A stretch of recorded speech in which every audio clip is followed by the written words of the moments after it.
ওম শান্তি 13 ফেব্ৰুৱাৰী 2025 সাকাৰ মহাবাক্যৰ সম্পূৰ্ণ সাৰ কথা। মৰমৰ সন্তানসকল, পিতা যি হয় যেনেকুৱা হয় তেওঁক যথাৰ্থ ৰীতিৰে জানি স্মৰণ কৰিবা। এইটোৱে মুখ্য কথা। মনুষ্যক এই কথাটি বহুত যুক্তি সহকাৰে বুজাব লাগে। প্ৰশ্ন: গোটেই বিশ্বৰ কাৰণে কোনটো পাঠ তোমালোকে ইয়াতেই পঢ়া? গোটেই বিশ্বৰ কাৰণে এইটোৱে পাঠ যে তোমালোক সকলো আত্মা বুলি বুজি পিতাক স্মৰণ কৰিলে পাৱন হৈ যাবা। গোটেই বিশ্বৰ যিজন পিতা তেওঁ সকলোকে পাৱন কৰি তুলিবলৈ এবাৰেই আহে। তেওঁৱেই ৰচয়িতা আৰু ৰচনাৰ জ্ঞান দিয়ে। সেয়েহে বাস্তৱত এইখনেই একমাত্ৰ বিশ্ববিদ্যালয়।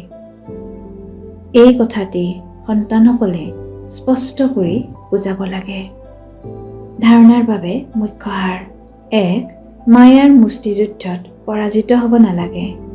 ধ্যান দিব লাগে যাতে কেতিয়াও মুখেৰে কটুবচন উচ্চাৰিত নহয়, কুদৃষ্টি, কুচলন, কুকৰ্ম হৈ নাযায়। 2. অতি উত্তম সুবাসিত ফুল হ'ব লাগে। নিচা থাকিব লাগে যে স্বয়ং ভগৱানে আমাক পঢ়ায়। পিতাৰ স্মৃতিত থাকি সদায় হৰ্ষিত হৈ থাকিব লাগে, কেতিয়াও জয় পৰি যাব নালাগে। বৰদান: প্ৰত্যাহ্বান আৰু বাস্তৱিকতাৰ সমানতাৰ দ্বাৰা নিজক পাপৰ পৰা সুৰক্ষিত কৰি ৰাখোতা বিশ্ব সেৱাধাৰী হোৱা।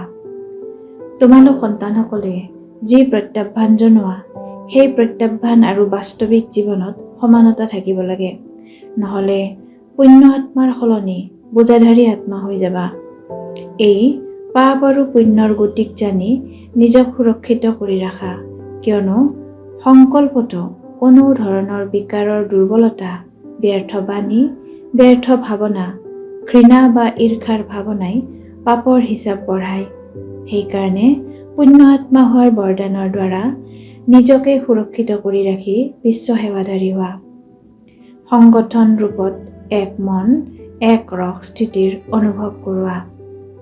শ্লোগান: পবিত্ৰতাৰ দীপক চাৰিওফালে জ্বলোৱা, তেতিয়া পিতাক সহজে প্ৰত্যক্ষ কৰিব পাৰিব।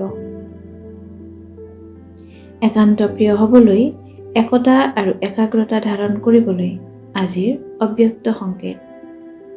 প্ৰত্যক্ষতাৰ পতাকা উত্তোলন কৰাৰ পূৰ্বে কেৱল দুটা শব্দ প্ৰতিটো কৰ্মত ধাৰণ কৰা। এটা হৈছে সৰ্বসম্বন্ধ, সম্পৰ্কত পৰস্পৰ একতা।